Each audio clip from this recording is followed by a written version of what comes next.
Hello, नमस्ते। कैसे आप सब। आज की हमारी कहानी है बेटी जैसी। चलिए दोस्तों, कहानी शुरू करते हैं। स्वाति किचन में खाना बना रही थी और बाहर हॉल में उसकी सास नम्रता जी और उसकी नंद माधवी बैठे बातें कर रहे थे उसकी मासी सास से। स्वाति की 1 साल पहले शादी हुई है साकेत से। स्वाति की फैमिली में उसके पति के अलावा उसके सास ससुर नम्रता जी और राजेश जी और एक नंद है माधवी, जो कि कॉलेज में है। स्वाति और माधवी की उम्र लगभग एक समान ही है। काम खत्म करके स्वाति जब बाहर आई और अपने कमरे में जाने लगी तब उसकी सास बोली, अरे बहू, कहाँ चल दी? थोड़ी देर हमारे पास बैठो। तुम्हारी मासी सास तुमसे मिलने आई है और तुमको आराम करने की पड़ी है। स्वाति मन मारकर उनके पास बैठ गई।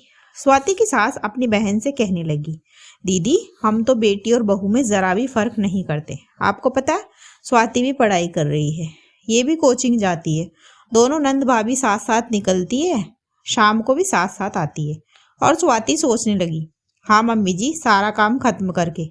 ये तो बताया ही नहीं है आपने। खैर, फिर उसकी नंद भी कहने लगी, और क्या मासी, ये देखो भाभी ने हनीमून पर कौन कौन सी ड्रेसेस पहनी है। बोलकर माधवी उन्हें अपने फोन में स्वाति की पिक दिखाने लगी और कहने लगी, मासी, मम्मी पापा ने बहुत छूट दे रखी है भाभी को। मैं तो मना करती हूँ, कहती हूँ कि भाभी की आदतें खराब हो जाएगी, पर ये मानते ही नहीं है। ये सब सुनकर स्वाति का सब्र जवाब दे गया। फिर वो बोली, हाँ हाँ मासी जी, मम्मी जी पापा जी बिल्कुल अपनी बेटी की तरह ही मानते हैं मुझे। दीदी सुबह 9 बजे सोकर उठती है और मैं तब तक घर का सारा काम करती हूँ। झाड़ू पोछा, बर्तन, खाना, सबके कपड़े धोना, उन पर प्रेस करना वगैरह खत्म करती हूँ।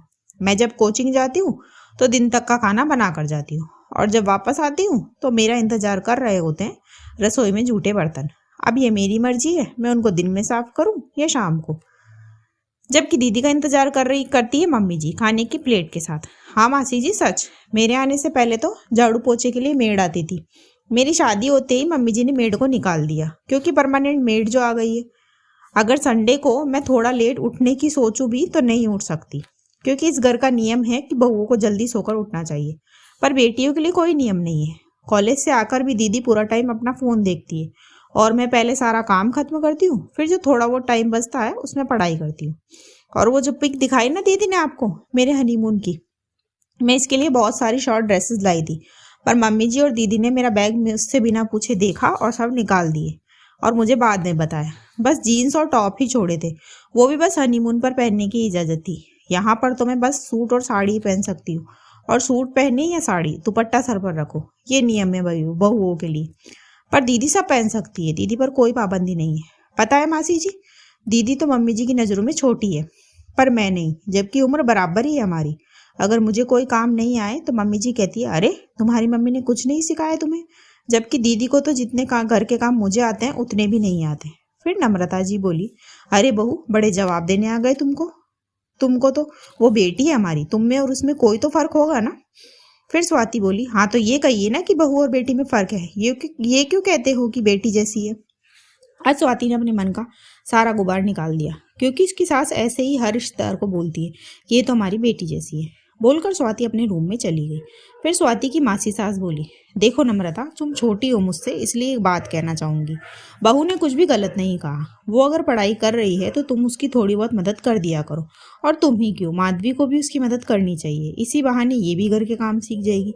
इसे भी तो ससुराल जाना है। दोस्तों, किसी के सब्र की इतनी भी परीक्षा मत लो कि वो जवाब देने पर मजबूर हो जाए। इसी मैसेज के साथ कहानी खत्म होती है। कहानी आपको कैसी लगी मुझे कमेंट बॉक्स में ज़रूर बताएं। ऐसी ही और कहानियाँ सुनने के लिए मेरे चैनल KNY के हिंदी कहानियाँ को सब्सक्राइब ज़रूर करें। थैंक यू सो मच दोस्तों, thanks for watching. Do like, share and subscribe my channel.